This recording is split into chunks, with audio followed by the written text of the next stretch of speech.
హైదరాబాద్లో కలకలం రేపిన Skoda car దొంగ దొరికాడు. కారు కొట్టేసిన 2 రోజుల తర్వాత తమిళనాడులోని కంచిలో పట్టుపడ్డాడు. అసలు ఎవరతను? ప్రొఫెషనల్ దొంగ? గతంలో ఏవైనా చోరీలు చేశాడా? ఎక్కడికి పారిపోదామనుకున్నాడు? చివరకు పోలీసులకు ఎలా దొరికిపోయాడు?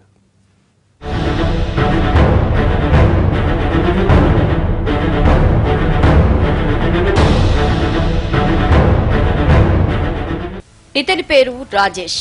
నల్గొండ జిల్లా చింతపల్లివాసి. 3 రోజుల క్రితం హైదరాబాద్ హైటెక్ సిటీలోని ఓ సెకండ్ హ్యాండ్ కార్ల షోరూమ్ కు వచ్చాడు. ఓ కార్ కొంటానని బేరం మొదలుపెట్టాడు. స్కోడా కార్ నచ్చింది. టెస్ట్ డ్రైవ్ కు వెళ్తానన్నాడు. సేల్స్ బాయ్ నగేష్ తో కలిసి టెస్ట్ డ్రైవ్ కు వెళ్లాడు రాజేష్. హైటెక్ సిటీ నుంచి బయలుదేరి దారిలో పెట్రోల్ నింపుకున్నాడు. ఆదిపట్ల వరకు వెళ్లగానే పొగొస్తోందని కార్ని ఆపాడు.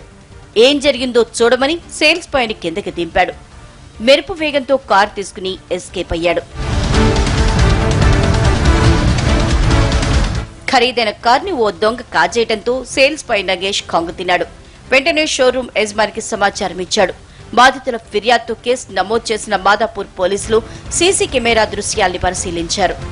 2 చోట్ల సీసీ కెమెరాల్లో కారు దృశ్యాలు రికార్డయ్యాయి.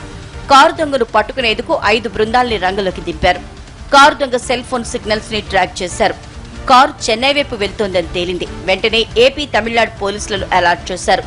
సరిహద్దులో పోలీసులు పట్టుకోవడానికి ప్రయత్నించినా ఈ దొంగ చిక్కలేదు. కొట్టేసిన కారుతో పోలీసుల్ని ఢీకొట్టేందుకు ప్రయత్నించాడు. తమిళనాడు పోలీసుల నుంచి తప్పించుకున్న దొంగ కారుని కాంచీపురం తీసుకెళ్లాడు.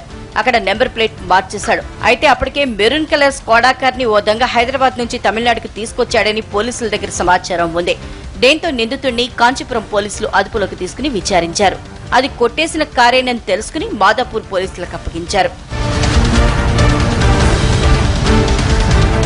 స్కోడా కార్ కొట్టేసిన రాజేష్ పాత నేరస్తుడే. నల్గొండలో పలు నేరాలకు పాల్పడ్డాడు. గతంలో BMW కారు కొట్టేసేందుకు ప్రయత్నించి విఫలమయ్యాడు. ఏసారి స్కోడా కార్ ని సక్సెస్ఫుల్ గా కాజేశాడు. కానీ పోలీసులకు చిక్కి కటకటాల పాలయ్యాడు. కొద్ది రోజుల క్రితం ఇలాగే ఆడి కారు కొట్టేశాడు ఓ కేడీ. ఇప్పుడు ఆ దొంగ కూడా జైల్లోనే ఉన్నాడు. అతన్ని స్ఫూర్తిగా తీసుకున్నాడో ఏమో, రాజేష్ కూడా సరిగ్గా అదే స్కెచ్ తో కారు కొట్టేశాడు. చిన్న చిన్న చోరీలు చేయటం కన్నా ఇలా ఒక్క ఖరీదైన కారు కొట్టేస్తే లక్షలు సంపాదించొచ్చని కార్ల చోరీ చేస్తున్నారు కేటుగాళ్లు. తమ పని ఈజీగా అయ్యేందుకు సెకండ్ హ్యాండ్ కార్ల షోరూంలను టార్గెట్ చేస్తున్నారు.